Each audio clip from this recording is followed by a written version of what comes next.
السلام عليكم ورحمة الله تعالى وبركاته.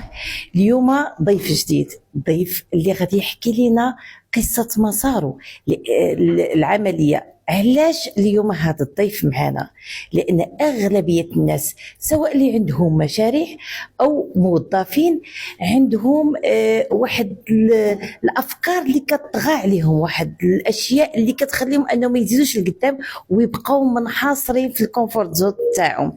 بمعنى أنه دائما هناك فرصة، دائما هناك جديد. إذا اليوم معنا السي بدر اللي هو معالج طبيعي، عنده لو سونتر تاعو والحمد لله كان خدام مزيان. مرحبا بك السي بدر. مرحبا، بارك الله فيك، شكرا على الاستضافه. مرحبا. الوغ سي بدر، السؤال تاعي هو انت نهار اختاريتي هذه المهنه تاع معالج طبيعي اختاريتيها بطبيعه الحال عن حب؟ طبعا، والا كنا سالينا معاه شحال هذه 24 سنه ديال المهنه. ممتاز. اذا هاد المهنه انت ملي عملتي المركز تاعك واش يعني وصلتي به كاع الاشياء اللي كنتي كتحلم بها؟ يعني واش حقق لك كاع الاهداف وكاع داكشي اللي كنتي راسم نهار بغيتي تبدا؟ يعني هاد 24 سنه بمعنى انك واش وصلتي للحريه الماليه، وصلتي ليزونس من ناحيه العلاقات ولا من ناحيه المال؟ بالنسبه للعلاج الطبيعي او العلاج، انا نقدر نسميه شيء اخر. انا ما كنعتبرش نفسي معالج، ولكن كنعتبر نفسي كنساعد الناس. نعم. فكان عندي الهدف. طبعا اي واحد كيكون عنده عمل كيكون عنده وراءه واحد الهدف نتاع، يكون عنده واحد المدخول المحمود باش يعيش حياه كريمه. طبعا، ولكن كتكون عنده واحد الاهداف او واحد الاشياء اللي كتخليه انه يتشجع ويستمر في العمل ديالو. فكيكون عنده واحد الهدف. بالنسبه لي انا كان عندي واحد الهدف نبيل، هو مساعده اكبر عدد ديال الناس باش يتخلصوا من الالام ومن المعاناه. فهذا كان عندي هو الهدف رقم واحد. هادشي اللي كيعطينا الان يعني في الصراحه ولا عندي اكبر نشوه كنحس بها، هي ان ملي كنسمع انسان هضرت معاه وتيقول لي راه ما بقاش عندي الالم وليت مزيان، ولا عندي هذا اكبر هدف اكثر من الهدف المادي حقيقه. ممتاز. فالمسيره بدات كما قلت لك يعني اكثر من 24 ساعه في مجال العلاج الطبيعي. كانت فيها مسار طويل كما كيعرفوا الناس اللي تيفهموا، يعني دورات، يعني لقاءات، سفرات، اكراهات. نعم. بالاخص في واحد الوقت اللي كنت تقريبا كنعس فيه ساعه ونص حتى لساعتين. النهار كندوزو في المركز، وبالليل كندوزو في لاكارد في مستشفى مولاي عبد الله في اقليمي. يعني كندرت انفيرمي بوليفالون، كندرت بزاف ديال التخصص. فكنت كندير بزاف ديال التخصص كل سنه. تقريبا عندي ما بين 2 حتى 3 ديال المدارس اللي كنديرهم في كل سنه باش دائما نزيد في العلم، باش نساعد الناس بعلم في نفس الوقت باش ما نكونش متطفل في الميدان. نعم. فهذا الشيء هذا خدا من وقتنا بزاف، وخدا واحد استنزف منا واحد الطاقه كبيره، ولكن اللي كيفرحك وكينسيك في ديك الالم هو انك تزيل الام عن الناس. ممتاز. فهذا هو اللي كان ممتاز. اذا هذه الرساله اللي انت خدمتي عليها هي رساله نبيله، انك تبحث انك تنقص من الام الناس، وهذا يفرح كما كنقولوا حنا اجر واجره. طبعا هادشي اللي قلنا. ما كنكروش انك يكون عندك واحد الهدف ان تكون واحد المداخل، ولكن ما كتكونش عندك هي الهدف رقم واحد. نعم. هذا هو الفرق. فلكن عندك المداخل هي او الامور الماديه هي رقم واحد، فغادي تدخلها بطرق مختلفه.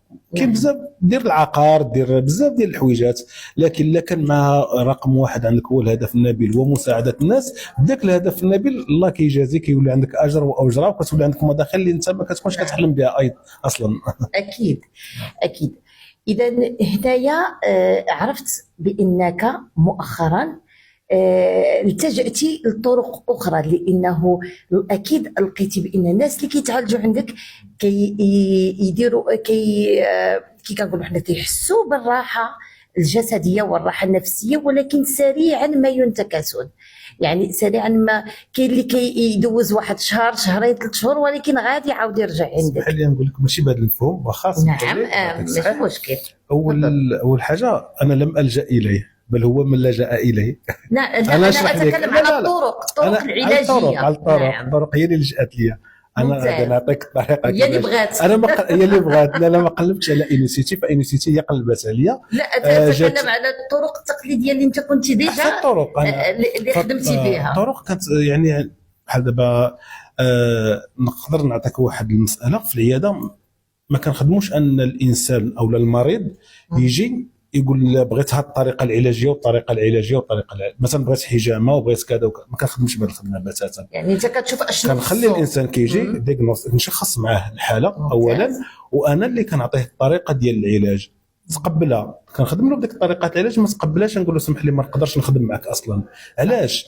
لان شنو حنا علاش كاينين في ذاك المكان وشنو الهدف ديالنا؟ هو انك تزيل او لا يزول الالم للشخص. نعم. فبالتالي ملي كيجي عندك راه كيحمل لك المسؤوليه لا مازالش الالم. فما يمكنش انا نخدم بالكيف وبالطريقه اللي انت كتكلم شي حاجه اللي ما عندكش عليها علم. نعم. وغادي نمشي بالطريقه اللي بغيتي وما يزولش لك الالم وترجع لي انا المسؤوليه. باش نتحمل المسؤوليه الكامله فانا كنفرض عليك انك تتبع معايا البروتوكول ديالي والطريقه ديالي باش نوصلوا للنتائج، والطريقه ما كتخيبناش. نعم. فبالتالي يعني داخل هذه الامور فماجستير في العلاجات الطبيعيه، تخصص بالاخص النباتات الطبيه والعطريه. نعم. يعني تقريبا كنحضر اكثر من 120 دواء اللي هو فعال وكيعطي الاكل ديالو. فهذا يعني انني عندي مجموعه علاجيه متكامله فيها ما هو يدوي، ما هو استعمال داخلي، وما هو استعمال خارجي. ممتاز. والان تبنيتي علاج جديد، تبديتي منتجات جديده اللي ساعداتك مع هاد المرضى ديالك. علاجات اللي هي علميه، علاج اللي هو ملي تنتكلموا على الجينيموسيتيكال تصحيح اعصاب جينيه ماشي شي حاجه سهله طبعا. يعني لا نتكلم من فراغ. اذا هاد العلاجات هادو اللي انت تبنيتيهم واش خلق الفرق مع العلاجات اللي انت ديجا كنتي كتعمل؟ هذا سؤال جوهري في الحقيقه. بالنسبه للمكملات كنسمعوا مجموعه ديال المكملات مع مجموعه ديال الشركات، هذا الرائج في السوق. نعم. فانا كنت ضد اي مكمل. علاش؟ لان كانت واحد الشركه مهم دخلت للسوق المغربي تقريبا ما بين 2005 و2007، فكنت اول واحد يكون معهم في اول لقاء. في اول حضور شفت داكشي ديالهم.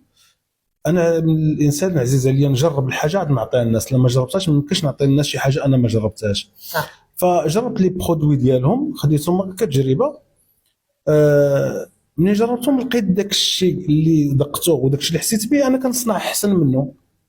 دونك ما يمكنش انا نخدم ببرودوي ديال واحد الشركه وانا كنخدم احسن منها في لي برودوي، ما غاديش نامن بهذه الامور هذه. نعم. فحتى نخدم داك لي برودوي كنخرجوا لي واحد الشيك في 2007 باقي لحد الان والله ما صرفته، ما اقتنعتش بهم، ما اقتنعتش بالنتائج. نعم. فولات عندي واحد التخوف من اي شركه انني نتعامل معها. في نظري وفي المنظور ديالي انه ما كاينش شي اضافه. نعم. فالانسان اللي كان غادي يغير واحد المجهود اللي داروا سنين ما يمكنش يغيره بدون اضافه. فالبرودوي ديال انيسيتي اللي كما قلت لك قبيله فهو قلب عليا واش انا قلبت عليه. نعم. فكانوا الناس اولا كان واحد المعالج اللي كان تيقترح عليا دائما هذا المنتوج. نعم. فانا كنشوفه لكن ما عرفوش واش ديالي ولا ماشي ديالي. فكنت كنشوف فيه وكنحاول انني نجربه باش ناخذ عليه واحد الفكره معينه. فمنين جربته اول مره خديته ارضاء لذاك الشخص، جربت المنتوج فعلا لقيت انه عطانا واحد الطاقه، عطاني واحد ديك الساعه اللي جربته كنت في سفر. نعم. كنلقى راسي كنسوق وكنسهر بشكل جيد، يعني ما كاينش واحد التعب. تما قلت مزيان عطاني طاقه ولكن غير كافي على داك الشيء اللي كنسمع عليه. انا يعني كنسمع انه خرافي، انه كرامه ومعجزه هذا اللي كيدير بزاف ديال الامور.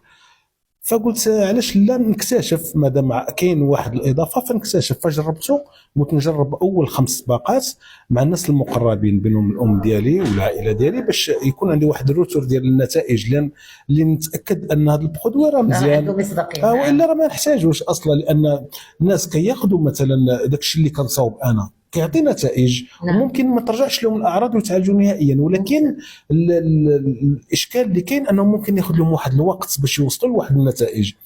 فالحمد لله من جاتنا باختصار يعني باش وصلت هذه النتائج، عطات نتائج جيده. الناس راضيين على المنتوج. هنا فكرت انني خصني نبحث على هذا المنتوج ونشوف كيفاش منين هو كيفاش جاي. فلقينا على انه الجانب العلمي مسجل في PDA الامريكي معترف به من وزاره الصحه، كاين في اكثر من 70 دوله. العلماء ديالو هما واحد العلماء اللي معروفين انه كيصحح بزاف ديال الامور في الجسم، من المشاكل ديال الامراض الايديه، المشاكل الايديه ومقاومات الانسولين. فهذا يعني حافز ومشجع. فمن شفنا نتائج قدرت اقتنعت انني غادي نغير الطريقه ديال العمل ديالي وغادي نركز على هذه المنتوجات، لانه مادام كيف ما قلنا في الاول علاش عطيت ديك المقدمه انه خص يكون هدف نبيل ومساعده الناس، فهذا كيتحقق فيه كل شيء. كيعطيك انك تساعد الناس، انك تكون معهم، تكون في جنبهم، والجميل في هذا انه كتساعدهم في واحد الوقت وجيز بسرعه يحصلوا على النتائج. فملي كتكون نتائج سريعه فهذا هو الهدف ديالنا، وهذا هو الامر اللي كنبحثوا عليه، واننا نكونوا مع الناس ونكونوا قريبين منهم، وتكون روحنا مع روحهم روح وحده باش تكون نتائج اللي هي مبهره. نعم. اذا هذا لو بارطاج هذا اللي درتي مع كاع هاد الناس هذا، وهاد النتائج اللي حصلتي عليها، واش بقات غير عندك ولا تقاسمتها مع يعني سا ديفوني ان بروجي بالنسبه لك، انك تقاسمها مع معالجين اخرين، تقاسمتها مع اطباء، تقاسمتها مع دي بارتيكولير، وهذا في حد ذاته راه انجاز عظيم، لانك انت دابا ولا عندك اليقين من هاد لي برودوي.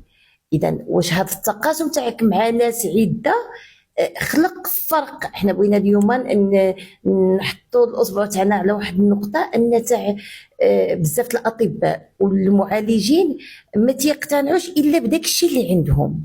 طبعا هذا معروف، هذه المساله هذه راه بحال الاطباء، لان انا زوجي طبيب ما كانش هو كيامن بالمكملات كيف قلتي حتى جربهم. حيت دابا نعطيك غير على سبيل المثال، دابا انا في المركز اولا نخلي من غير قبل المركز كنستعمل انا جميع لي برودوي ديال انوسيتي، ما كاينش شي برودوي ديال انوسيتي ما استعملتوش. ممتاز. نقدر نقول باش ما سميتو، نقدر نقول 99% ديال لي برودوي انوسيتي كنستعملمهم، وكنستعملهم حتى بشكل يومي ماشي زعما غير مره، وكنشاركوا كذلك مع الناس. فبالنسبه للمركز كيجيو الناس انا كنعطيهم يذوقوا البرودوي. ملي كتجرب انت البرودوي كتولي عندك القناعه وكتولي كتتكلم بيقين، ما كيبقاش عندك الشك. فان ممكن الانسان اللي كيكون خارج الدائره ممكن يعطي انتقادات، ممكن يشير بالاصبع ديالو، ولكن كتدخل لوسط الدائره وتجرب ديك الساعه من حقك تنتقد، ما يمكنش انك تنتقد وانت ما كاينش وسط الدائره. صح. فالاضافه اللي كاينه كما قلنا دائما ملي كتكون في الهدف النبيل كتجي الحريه الماليه وكتجي داكشي كيجي لراسو. كيفاش الطريقه باش كيجي؟ ان شاركنا هذه المساله، شاركناها مع مجموعه ديال الناس، ماشي بهدف ان باش تكون عندنا مثلا ارباح ومداخيل وفريق. انا اوتوماتيكمون جايه، هذا الشيء اللي بغيت نقول لك. فانا مثلا باش باغي نعاون رساله قويه وثقيله. هذه الرساله مثلا نقدر انا نعاون 50 30 20 100 شخص في الشهر. علاش ما نقدرش او علاش ما نعاونش 5000 شخص في الشهر؟ نعم بوحدي ما نقدرش طبعا، اترافيغ ناس اخرين. فخصني يكون معايا واحد المجموعه، واحد الفريق اللي غادي نخدموا مجموعين بهذا الهدف ديالنا، اننا نساعدوا هذا العدد ديال الناس. نعم. فبهذه الطريقه هذه كتلقى جوج الحويجات، ان كتساعد عدد كبير ديال الناس وكتلقى راسك انك غادي صاعد للقمه في نفس الوقت. شكرا لك، شكرا الوقت اللي عطيتينا، وشكرا التقاسم تاعك. اذا هذه رساله لكل شخص سواء كان معالج كان طبيب، هناك دائما شيء اللي ممكن انه ينقذ ناس اخرين. ما عمرني ما نقول بانه هذا هو الحل، كي كنقولوا حنا نوصل انني نضرب راسي في الحيط. دائما هناك حل. حنا نتكلم عن منتج الجينوموسيوتيك، نتكلم عن ليبيجينيتيك، ونتكلم على تصحيح اعطاب جينيه. اذا باش تسمعوا عاوتاني الجديد وباش تعرفوا اكثر على ديتاي، ان شاء الله تابعونا في الصفحات ديالنا. ان شاء الله غادي تسمعوا وغادي تشوفوا اشياء اللي غادي تقربكم من اليقين، واشياء اللي غادي تزرع في قلوبكم الطمأنينة، سواء كنتوا دي بارتيكولي ولا كنتوا معالجين.